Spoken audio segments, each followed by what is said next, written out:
Halo, assalamualaikum warahmatullahi wabarakatuh. Selamat datang kembali teman-teman. Kali ini saya akan membahas tentang dunia dropship kembali ya.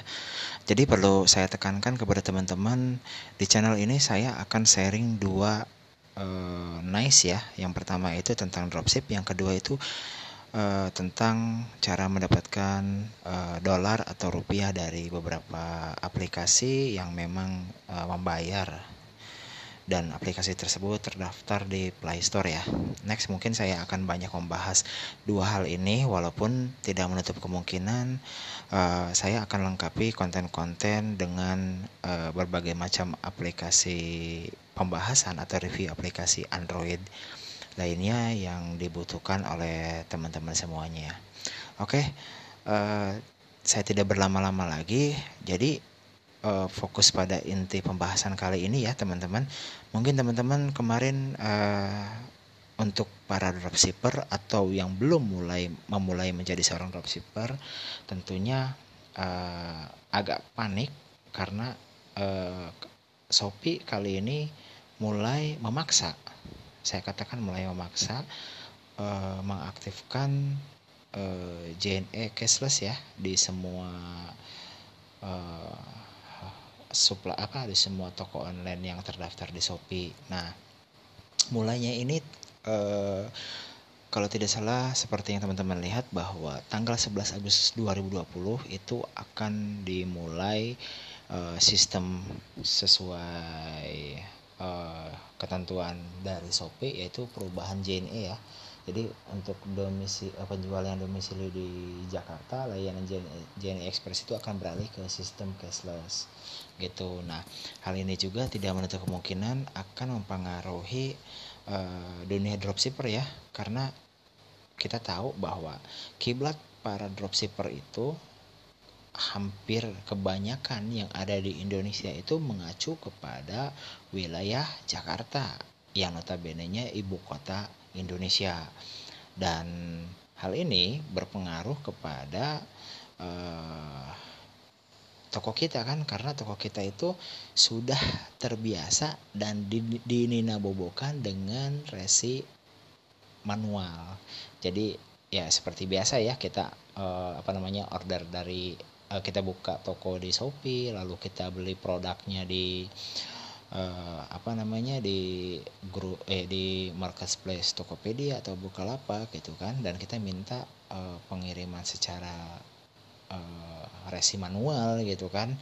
Dan beberapa tahun berjalan tanpa ada kendala, memang demikian ya.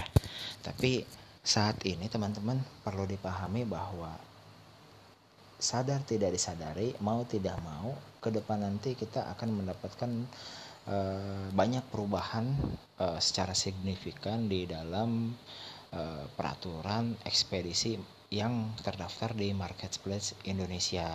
Nah, salah satunya JNE ini ya.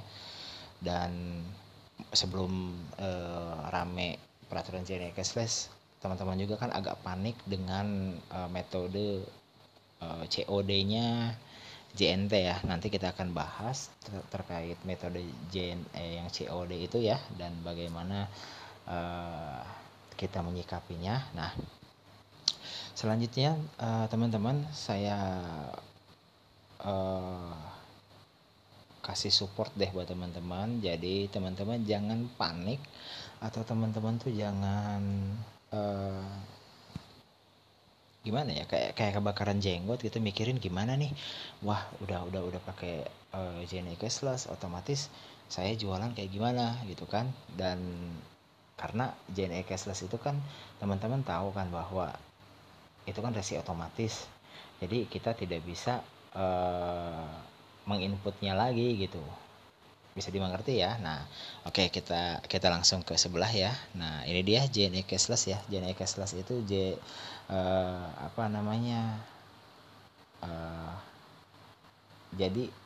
kita itu hanya membawa produk itu, mau lewat pick up, dijemput, atau kita datang ke counter, dan pembayarannya pun jadi kita tidak usah langsung bayar ke JNE seperti pada biasanya ya, kayak kita ke supplier gitu. Jadi plus ongkir, dan si supplier itu bayar ongkir tapi bayarnya itu secara bulanan gitu, atau ya seperti itulah ya. Nah selanjutnya untuk di Shopee sendiri dia bisa menjamin bahwa dengan adanya JNE Cashless ini proses pengiriman produk itu lebih cepat katanya, karena tidak diinput resinya itu secara manual. Saya pikir tidak ada masalah kalau kita input resi secara manual ya, antara kecepatan atau kelambatan gitu kan. Tapi mereka beranggapan bahwa dengan adanya JNE Cashless ini dan mewajibkan para penjual yang berlokasi di Jakarta itu dengan menggunakan resi otomatis, maka pengiriman lebih cepat, waktu lebih efisien, bahkan barang kita itu bisa dijemput di lokasi. Tapi kita kan tahu kebanyakan para dropshipper itu kan tinggal di wilayah-wilayah pelosok ya, walaupun kita punya toko itu ada di Jakarta karena kita mengikuti lokasi di mana supplier itu berada gitu ya, karena kita juga tidak ingin adanya selisih ongkir yang signifikan kalau kita menggunakan alamat asli kita di mana kita tinggal. Nah kita bergeser lagi ya teman-teman. Jadi oh ya, buat teman-teman yang belum mengetahui apa itu dropshipper itu simple sih. Dropshipper itu kita itu hanya sebatas bermodalkan gambar. Jadi simpelnya gini deh, teman-teman buka toko di Shopee, teman-teman riset produk, terus teman-teman dapat produk yang sesuai dengan feeling teman-teman, bahwa teman-teman cocok untuk jualan contoh baju, topi atau sepatu. Lalu teman-teman cari suppliernya di marketplace lain gitu kan. Nah setelah itu teman-teman izin untuk mengambil gambarnya, lalu teman-teman inputkan ke toko teman-teman di Shopee ya. Idealnya seperti itu. Mungkin teman-teman yang masih baru dan belum paham bisa komen di kolom komentar ya. Nah selanjutnya dropshipper itu memiliki dua pilihan sekarang, resi manual atau resi otomatis. Resi manual itu teman-teman tidak akan lama lagi mungkin ini akan dihapuskan, karena saya lihat hampir semua marketplace itu mulai menginginkan adanya resi otomatis. Kenapa harus ada resi otomatis? Resi otomatis itu sih lebih cenderung untuk penghematan waktu dan percepatan untuk pengiriman barang sampai kepada buyer. Nah, oke. Resi manual sudah mulai pembatasan, dan next ke depan saya prediksi bahwa untuk input resi manual itu akan hilang karena dianggap ribet, tidak efisien, dan menghabiskan banyak waktu. Itu teman-teman. Nah sekarang lahir resi otomatis. Resi otomatis ini sih memang udah lama teman-teman ada, cuman memang belum optimal. Tapi entah kenapa sekarang marketplace semuanya itu gencar-gencar untuk memakai resi otomatis. Banyak para dropshipper itu beranggapan bahwa ini adalah salah satu senjata matinya para dropshipper di Indonesia gitu. Tapi teman-teman harus tahu loh, dengan adanya resi otomatis ini sebetulnya menguntungkan teman-teman semuanya. Kenapa? Karena dengan resi otomatis ini memaksakan teman-teman untuk melakukan keputusan apa? Keputusan ke depan nanti teman-teman seperti apa? Artinya gini, apakah teman-teman akan selalu menjadi seorang dropshipper dengan hanya bermodalkan gambar, berharap kepada supplier, terus seperti itu? Ataukah teman-teman akan mulai bertransformasi menjadi seorang penjual sebenarnya, atau cikal bakal teman-teman menjadi seorang supplier? Ini tidak menutup kemungkinan, karena teman-teman seangkatan saya pun sudah banyak mereka mulai menjadi supplier, mulai stok barang, dan mereka menjadi berubah tidak menjadi seorang dropshipper lagi, jadi benar-benar menjadi penjual ini ya, apa namanya, sebenarnya yang mempunyai barang gitu.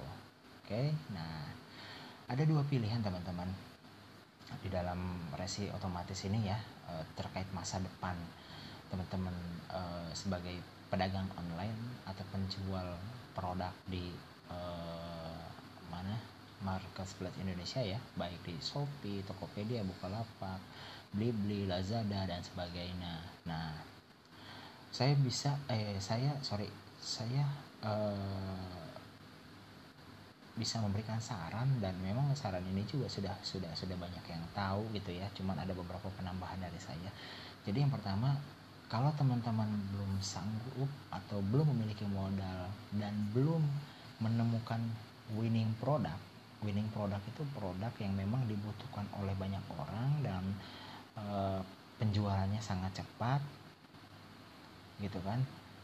Nah, kalau teman-teman belum memiliki itu atau belum punya feeling untuk jual atau stok barang, otomatis teman-teman bisa melakukan order ke supplier via WhatsApp. Nah, order via WhatsApp ini bagaimana caranya? Teman-teman ketika biasa order via Bukalapak atau Tokopedia, itu kan sering chat-chatan dulu kan, atau inboxan gitu dulu sama penjualnya atau sama suppliernya gitu kan, bahwa tolong dong kak, saya mau ambil produk tapi saya status sebagai dropshipper. Kemarin kan saya juga sudah izin kalau saya ambil foto kakak gitu kan, saya jual di Shopee gitu, tolong kirim pakai alamat saya sebagai dropshipper gitu kan, biasanya seperti itu kan. Nah, pada saat itu teman-teman coba untuk minta nomor kontak WhatsApp-nya gitu. Bisa dimengerti nggak? Kalau memang belum mengerti silahkan komen. Jadi teman-teman kalau memang sudah lama menjalin hubungan baik dengan supplier, harus secepatnya untuk minta nomor WhatsApp-nya. Katakan saja, "Gan, maaf nih, kita sudah lama menjalin hubungan kerjasama, walaupun saya sebagai dropshipper, setidaknya saya membantu penjualan produk si Agan gitu kan. Nah, sekarang karena keterbatasan untuk peraturan dari semua marketplace, bahkan harus mengharuskan untuk memakai ekspedisi dengan resi otomatis, secara tidak langsung kami mendapatkan pembatasan yang luar biasa, sehingga kami juga akan kewalahan untuk berjualan. Kenapa? Karena kita tahu bahwa kalau sudah muncul resi otomatis, kita tidak bisa input secara manual lagi gitu kan. Nah, saya yakin para supplier yang ada yang sudah dikenal sama teman-teman itu sudah memahami hal itu ya. Nah, setelah itu saya yakin supplier memberikan nomor WhatsApp-nya. Nah, selanjutnya yang terpenting adalah kalau memang teman-teman sudah yakin bahwa si supplier ini bisa amanah artinya dia tidak akan menipu, tidak akan berbohong pada teman-teman, ya sudah, teman-teman order via WhatsApp. Nanti seperti biasa dia yang printasinya, dan teman-teman tinggal duduk santai gitu. Nah, itu solusi order via WhatsApp ya. Dan selanjutnya nih, saya ingin kasih saran juga. Kalau memang teman-teman sudah lama menjadi dropshipper, bahkan sudah memiliki modal yang cukup dan sudah mempunyai winning produk yang pas banget, bahwa produk ini kalau kita beli banyak ke supplier atau ke agen lagi gitu kan, ya sudah, teman-teman beli sebanyak-banyaknya dan stop gitu kan. Nah, saya rasa dengan cara seperti itu ya teman-teman sudah mulai menjadi pedagang online sejati, jadi tidak berpangku tangan kepada dropshipper. Jadi yang harus teman-teman ketahui bahwa dropshipper itu hanya sebatas kita untuk sementara. pada akhirnya kita harus menjadi pedagang online sejati, pedagang online pada umumnya. Itu teman-teman. Uh, karena saya pun sudah mulai melakukan cara ini ya. Jadi walaupun saya biasanya saya order ke supplier, tapi kan tetap satu toko itu saya ada toko itu alamatnya di Jakarta karena supplier di Jakarta gitu kan.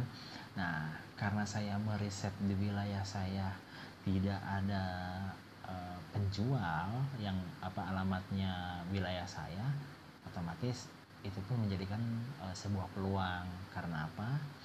Ketika saya riset ternyata pencarian dari wilayah saya pun banyak, otomatis ini menjadikan peluang kita untuk stok barang, dan saya yakin penjualannya juga lumayan gitu loh. Gitu.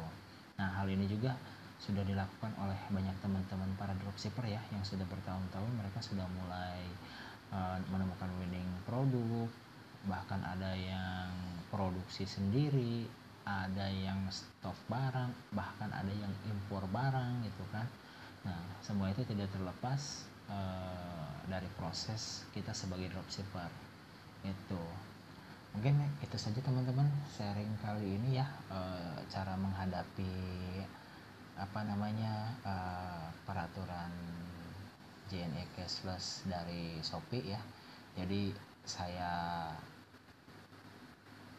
harapkan teman-teman tidak panik dan jadikan ini sebagai cambuk untuk teman-teman berpikir bagaimana sudah saatnya untuk keluar dari zona nyaman. Zona nyamannya itu apa? Zona nyamannya itu teman-teman sudah jangan berpikir bahwa hidup teman-teman itu selamanya akan menjadi seorang dropshipper. Kapan menjadi seorang penjual produk online sejati? Teman-teman ngerasain bagaimana teman-teman memproses sebuah orderan, teman-teman packing orderan, teman-teman print resi, lalu teman-teman minta pick up atau antar ke counter produknya itu loh.